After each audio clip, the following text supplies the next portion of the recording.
story you are about to hear is true. Only the names have been changed to protect the innocent. Fatima Cigarettes, best of all long cigarettes, brings you Dragnet.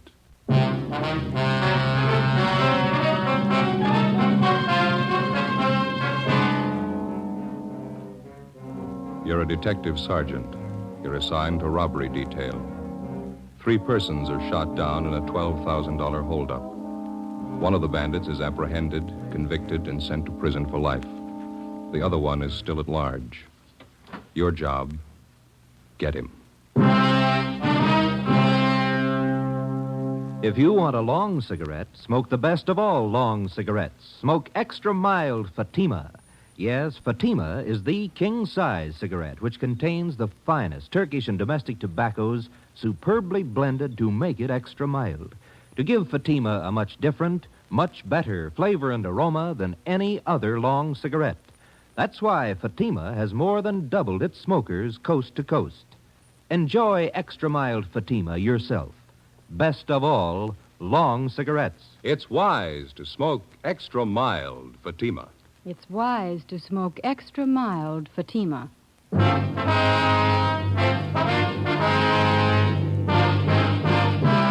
Dragnet, the documented drama of an actual crime.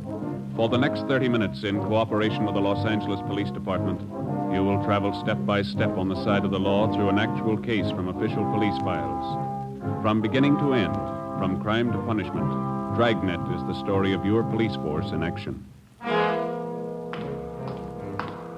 It was Tuesday, June 6th. It was cloudy in Los Angeles. We were working the day watch out of robbery detail. My partner's Ben Romero. The boss is Captain Ed Walker. My name's Friday. I was on the way back from communications, and it was 11:35 a.m. when I got to room 27A, robbery division. Joe, how are you? Oh, hi, Dave. Message in the book for you. Came in a couple of minutes ago. Oh, thank you. Woman's voice. Wanted you to call as soon as you got in. Yeah, thank you, Dave. I'll get it now.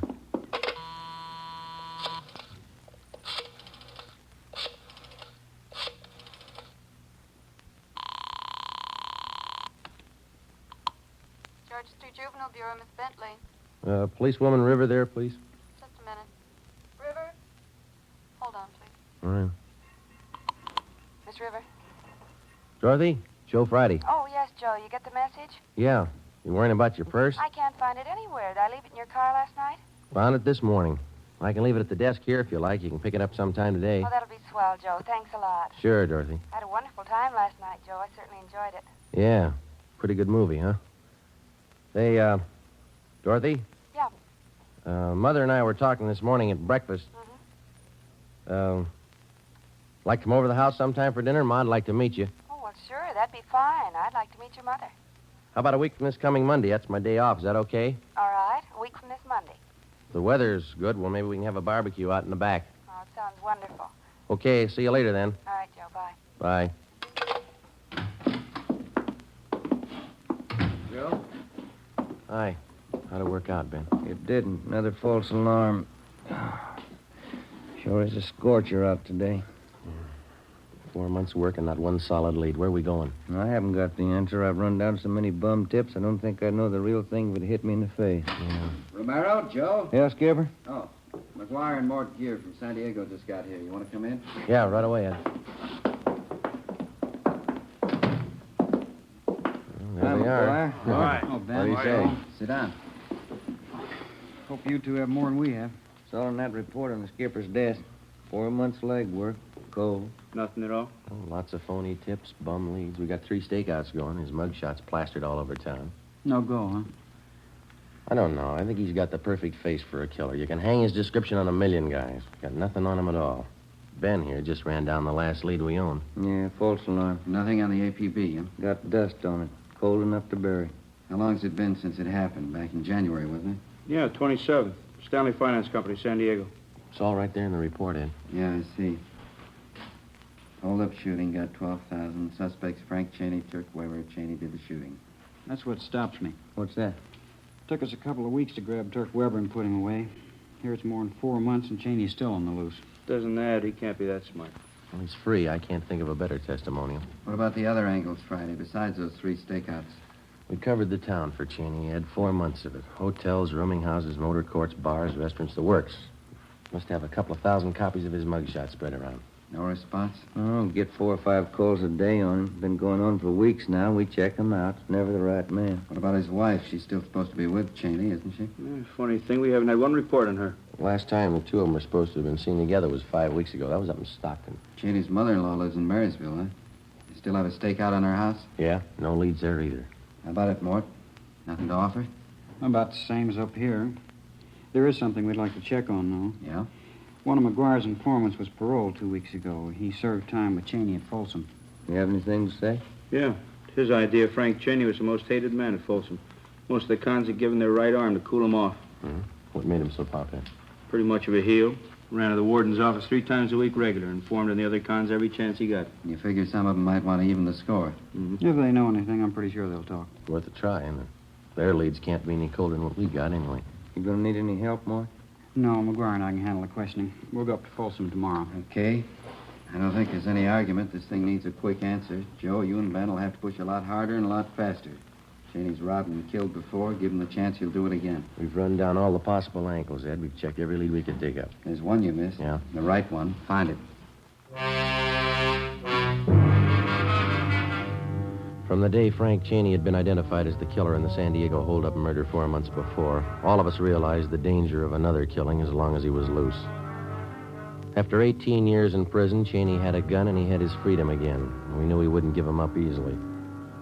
Thursday, June 8th, Lieutenant Mort Gear and Sergeant Tony McGuire returned from Folsom Prison. After talking with most of the convicts who knew Cheney well during his prison days, they had a list of more than 40 leads to run down. Ben and I took half of them. We started checking. It went kind of slow, and the results were thin. After running down the first dozen leads, we'd found out nothing about the suspect that we didn't already know. Monday, June 12th. We checked with a John Strezak, supposedly one of Cheney's close friends up at Folsom. He'd been paroled before Cheney, and he was now working at a large commercial engraving firm down on East Main. Yeah, I knew Cheney pretty well, Sergeant. Pretty well. Just a minute, will you? Mm-hmm.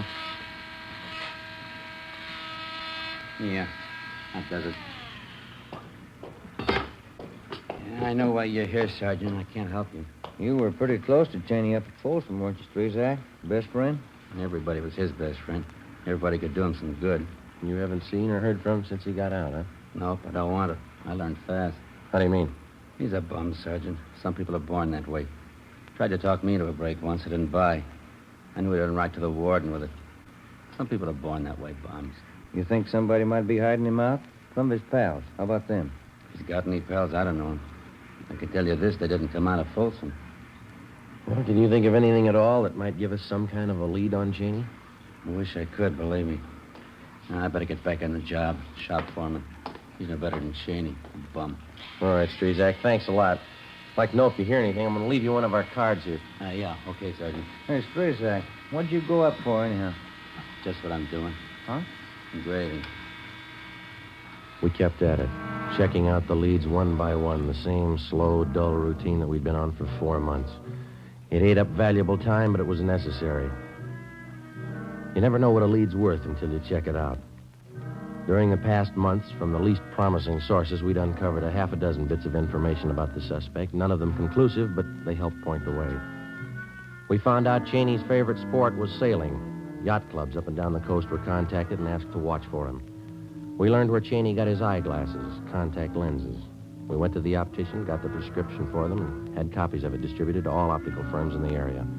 They got a request for lenses which matched those in Cheney's eyeglasses or contact lenses. They were to notify us. From a former college friend, we found out that the suspect was once treated for tuberculosis, and because of this, he drank only goat's milk. All the retailers in the area who sold goat's milk were contacted and alerted. We set up a system to check regularly all the mail received by relatives of both Cheney and his wife. Thursday, June 15th. Hi. San Diego called while you were out. What year? They come up with anything? Fair. One lead told him Cheney learned the printing trade while he was up at Folsom. Knew the business well enough to work at it. San Diego checking that out? They alerted the Printers Union. We'll do the same up here. Mm-hmm. Picture and story on Cheney will be in the Union newspaper next week. Yeah. And we dug up another bit on Cheney. We got it this morning. What's that? Well, instead of ordinary eyeglasses, Cheney's been known to wear contact lenses. You know, glass fits right over your eye. Uh-huh. Good chance he might be wearing them now. Kind of helped change his appearance. We got the prescription for the lenses from Cheney's eye doctor. Got the information to all the optical firms in town. Good. Friday, man out here to see you. Oh, okay, thank you, Dave. All right, that's all. Better contact San Diego. Keep him posted. Right, Skipper? This gentleman here, Joe. This is Sergeant Friday. Yes, sir. How are you, Sergeant? You remember me, Vince Bertoli? You were in my place last month, the White House Grill. Place down on Alameda? Yeah, that's right. Block from Union Station. Both of you came in. Yeah. You had coffee and an omelet? You liked the Sure, omelet? sure, yeah. What can we do for you, Bertoli? Well, remember you were talking to me? You said you were looking for somebody. You left some pictures in this card of yours here. Yeah, that's right. Well, I lost the pictures. I don't know where I lost them, but I kept your card. That's why I came to see you. Why? Well, as I say, I lost the pictures, but I still have an idea what they look like. Have you seen either one of those people, the man or the woman? Well, that's why I came to check with you. A week ago, one of my steady waitresses quit, and I hired this brunette with a hard luck story. Mm-hmm. Care for a stick of gum? Licorice flavor? No. Nothing. Well, after a couple of days, I remembered that picture you gave me, and I thought she looked a little like it. That's why I kept an eye on her. Did you notice anything out of the ordinary? You bet she never dates anybody. Not even me, and I'm the boss. Not ugly either. Yeah? She always claims she's got to get home. Never gives a reason. Says she lives alone. Where does she live? A couple of blocks from my place on North Jersey, I think. I checked the place where she does her shopping. They tell me she buys enough groceries for 3 people. Mm-hmm. She still insists that she's living by herself, though. Yeah, that's why I thought I'd better check with you. I lost the pictures, but I hung on to your card. Will you take a look at this photograph, Bertoli? Yeah. Sure, same one you gave me. Looks just like her, Mary Sloan. Who? Mary Sloan. That's her name, isn't it? You want to turn that picture over? Mrs. Frank Cheney. Thursday, 4 p.m. Ben and I drove down to the White House Grill and had a cup of coffee. We got a good look at the waitress whom the owner, Vince Bertoli, suspected of being Mrs. Cheney. We left and waited outside in the car until 5 o'clock when the suspect came out. We followed her to a grocery store and from there to a rundown apartment building on Greystone Alley just off Temple. We waited a few minutes and then we followed her in. The tab on one of the mailboxes read, Mary Sloan, apartment 16. We went up. Which one, Joe? Number 16. It's down this way. Come on. Mm-hmm.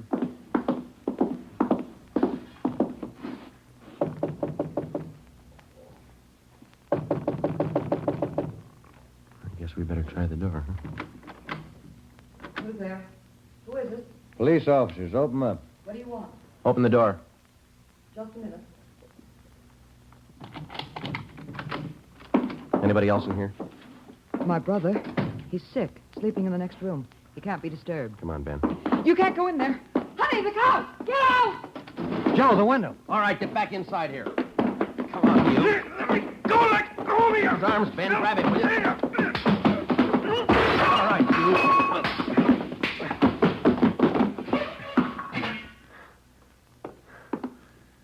Are you all right? Yeah. Thought he broke my bridge work. Yeah, you got clipped for nothing. Hmm? Not Cheney. We drove the man and the woman who identified herself as Mary Sloan back to the office where they are identified as fugitives from Miami, Florida. The man was wanted on charges of first-degree burglary. The woman was the accomplice. We turned the case over to Bunko Fugitive Detail. A little after 11 o'clock Friday morning, Ben got a tip that Cheney had been seen the night before at a small bar down near Fullerton. That's a Los Angeles suburb. He was supposed to be living in the area. We spent Friday, Saturday, and Sunday tracking it down. It went nowhere. On Monday, for the first time in 3.5 weeks, we had some time off. Half a day. I picked up policewoman Dorothy River and drove her out to the house for lunch. We had a barbecue out in the backyard. Certainly a wonderful place you have here, Mrs. Friday. Beautiful garden. Oh, thank you. It's a lot of work keeping it up. Roses didn't do well at all this year. Aphis, you know. About some more spare ribs, Dorothy. The fire's just right now. Oh, no, thanks, Joe. I've had plenty. Care for another cup of coffee, Dorothy? All right, thank you. I'm glad you could come today, Dorothy. Joseph's been talking so much about you. Oh? You surprised me a little when I met you. How's that? How about some more ribs, Ma? Oh, no, thank you, Joseph. I don't think you look at all like a policewoman. Most of them are rough-looking, aren't they? Oh, no, I don't think so. They look like most women, nothing much out of the ordinary about them. Oh? Well, times have certainly changed. We didn't have police women when I was a girl. Probably could have used them. Well, I don't know. I don't think we had so much crime then. Times were much different. You seem so young for such work, Dorothy. Policewoman. I'm 25, Mrs. Friday. Been with the department almost 2 years. Oh, yes, you're a young girl. Joseph's 31, you know. Yes, I know. Hey, Ma, how about letting me gather you the dishes up? Oh, no, that's all right, Joseph. You just sit there. Have your coffee. I'm used to this. Have to get used to housework when you're married. I'll bring out pie. A wonderful dinner, Joe. Your mother's very sweet. Yeah, real subtle, isn't she? Oh, motherly instinct. Somebody has to look after you. That's the phone, Dorothy. I better grab it. I'll be right back. Okay.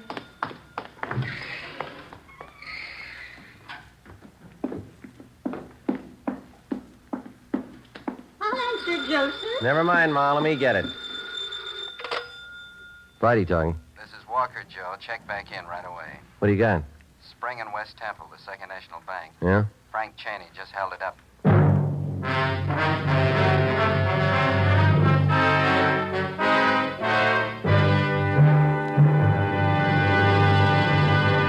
You are listening to Dragnet, the case history of a police investigation presented in the public interest by Fatima Cigarettes. If you smoke a long cigarette, it will be in your interest to listen to a typical case history of a Fatima smoker. It's the case of registered nurse Shirley Gelman of Los Angeles, California. You'll see her picture in leading magazines this week.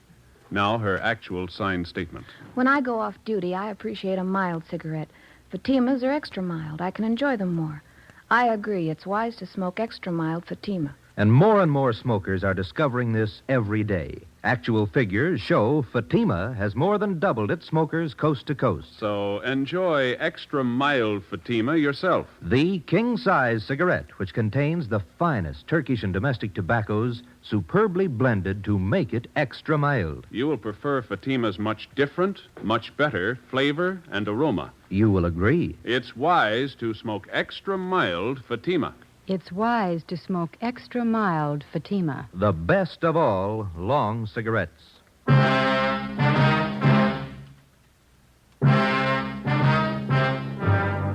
Monday, June 19th, 3 p.m. I went back to the office, picked up Ben and Captain Walker, and the three of us drove to the scene of the robbery at the corner of Spring and West Temple, the Second National Bank. Ricketts and Thaxter from robbery detail were already there questioning witnesses. We talked to the bank's vice president in charge at the time of the holdup, Mr. Bronson. He had a welt on the right side of his head and was pretty badly shaken. He had his hand in one of his coat pockets, and he walked straight over to me. It's the first thing he said.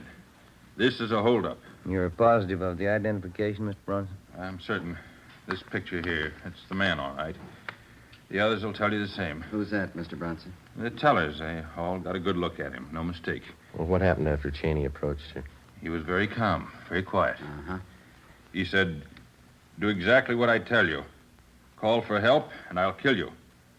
He was calm all the way through it, just like it was an ordinary business with him. Did he have you get the money for him? No, he ordered me from back of the front counter there, and we went from cage to cage. Each time he had me say the same thing to the teller. This is a holdup. Give me all the currency you have. Don't call for help. Now, how many tellers did he have you collect from? 5. This line along here, windows 1 to 5. Oh, my knees were shaking so hard I could barely walk. I kept wondering if one of the tellers might try to sound the alarm. Yes, sir. What happened after he got the money? He had me walk in front of him, down there to the side exit. That's when he hit me, I guess. Side of my head, you can see here where they bandaged it. Uh-huh. Yes, sir. How much money did he get, do you know? Oh, not quite sure.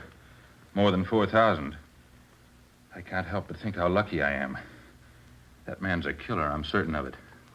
Are you sure that we can't fix you up with a ride home? No, I'll be all right, thank you. My wife's on the way down now. Hey, can I see you fellas a minute? Yeah, Thaxter. Excuse us, will you, Bronson? Yes, certainly. I loaded up all the dope on the getaway car Cheney used. Yeah? At 2 this afternoon, he went to a used car lot up in Figueroa, about 8 blocks from here. Asked to be shown a late model Ford. Yeah, go ahead. Salesman took him for a demonstration ride. When he pulled up for an arterial, Cheney jabbed a gun at him and told him to get out. Salesman got out. Cheney drove off. And 15 minutes later, he walked in here and pulled the robbery. That's it. The bank tellers tabbed the same Ford as the getaway car. Broadcasted all points on the car. Nothing yet. What time you got, Romero? 10 minutes to 4. What time did the alert go out, Thaxter? 2:45. Everything covered? Yeah, Union Station, both airports, the bus depots, they're all alerted. Roadblocks set up on the highways. Since 2:45. Just about. And Cheney's somewhere in the city. Find him.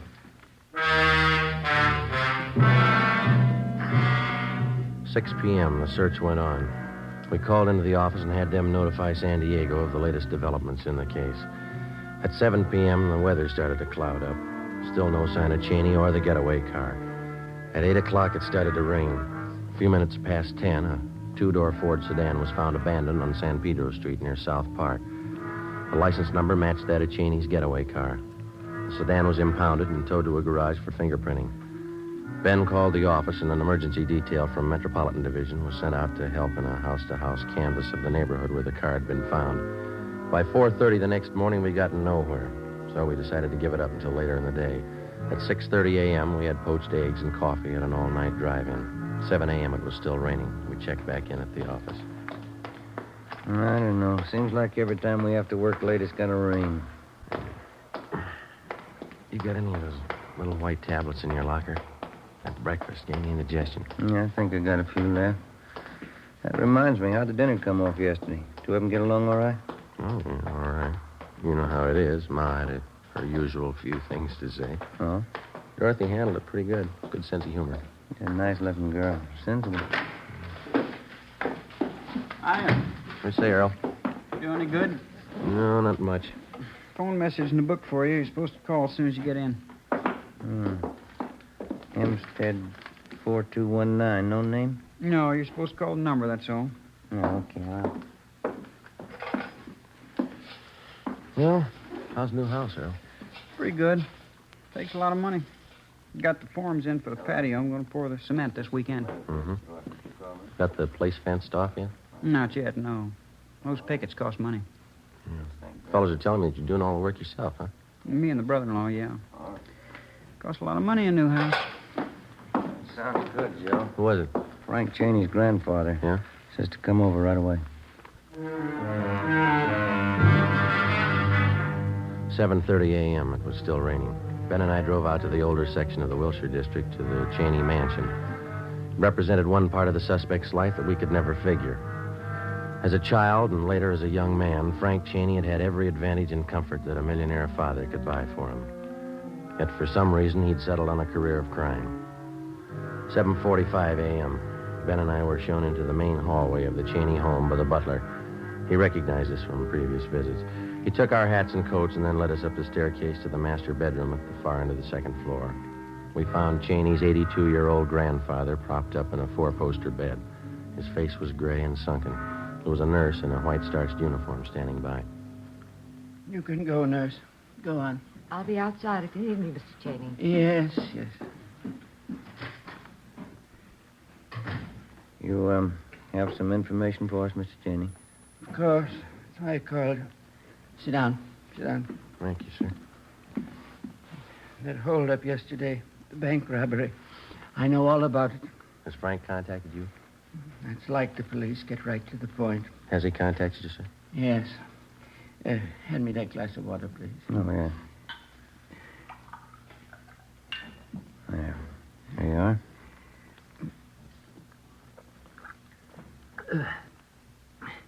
Thank you. No, leave it on the table there. Oh, yes. When Frank got out of prison last year, he came to see me. I offered him one more chance. I told him if he decided to earn his way, he'd have all the help I could give him. He said he would. Yes, sir. I was a fool like everyone else. I believed him. Any idea where Frank is now? I gave him everything it was possible to give him. He wrecked the family, his father's life, my life. Everything he touched, he ruined. You know where he is now, sir? He telephoned me day before yesterday. He was going away, Central America. Why didn't you notify us? He was going away. I thought it'd be better. We've had enough notoriety, newspaper stories. How is he going to get to South America, sir? Swedish ship. He's going to work his way. He called from San Pedro. Staying in some hotel there. You don't know the name? Find him, take him away. Bury him someplace. Okay, Joe. Yeah. Well, thank you very much, Mr. Cheney. Sergeant. Yes, sir? Frank will have a gun. He'll try to use it. Yes, sir. Kill him. 9 a.m. Ben and I went back to the office and put in a call to the Swedish Vice Consulate on South Spring Street. They told us that 3 days before, a man answering Cheney's description had signed on the Swedish motor ship Southern Cross as a member of the engine room crew. We picked up Sergeants Thaxter and Davis and drove down to San Pedro. The Southern Cross was still taking on cargo when we got there. We showed Cheney's mugshot to the first mate. You're the American. Cameron, that's him. He signed on this trip. Is he aboard the ship now? Oh, he's right up there on deck. He was there. I guess he went below. What if you take us to him, please? All right. Lindgren! Ja? Ta över kommand en liten stund. All right, this way. The gangway, mind you. Better watch it, Ben. Yeah.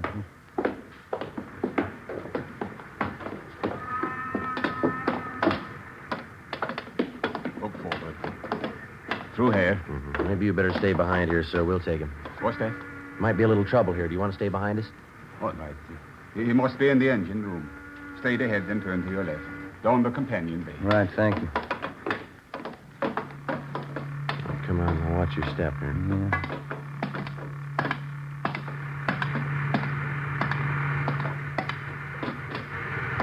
Joe. It's in. Come on. Spotted it. All right, Cheney, hold it. He's making a break. Come on. He's going topside. Hustle. Come on, up the ladder. Look out, Joe!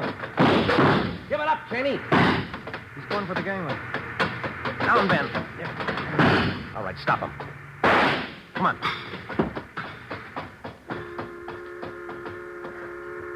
Yeah. Through the shoulder. Yeah. Bumped his head when he fell. Better get the cuffs on him. Yeah. Where'd everybody disappear to?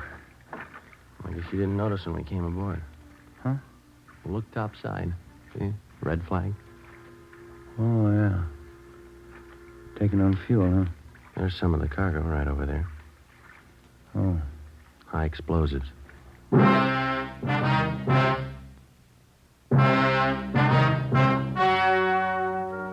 story you have just heard was true. Only the names were changed to protect the innocent. On November 2nd, trial was held in Superior Court, City and County of San Diego, State of California. In a moment, the results of that trial. It's amazing how many long cigarette smokers are changing to extra mild Fatima. Here is the actual report. From coast to coast, Extra Mild Fatima has more than doubled its smokers. Yes, more and more smokers every day are discovering that Fatima is the king-size cigarette that is extra mild. Extra mild because it contains the finest Turkish and domestic tobaccos superbly blended to make it extra mild, to give it a much different, much better flavor and aroma. Enjoy extra mild Fatima yourself. Best of all long cigarettes. It's wise to smoke extra mild Fatima. It's wise to smoke extra mild Fatima.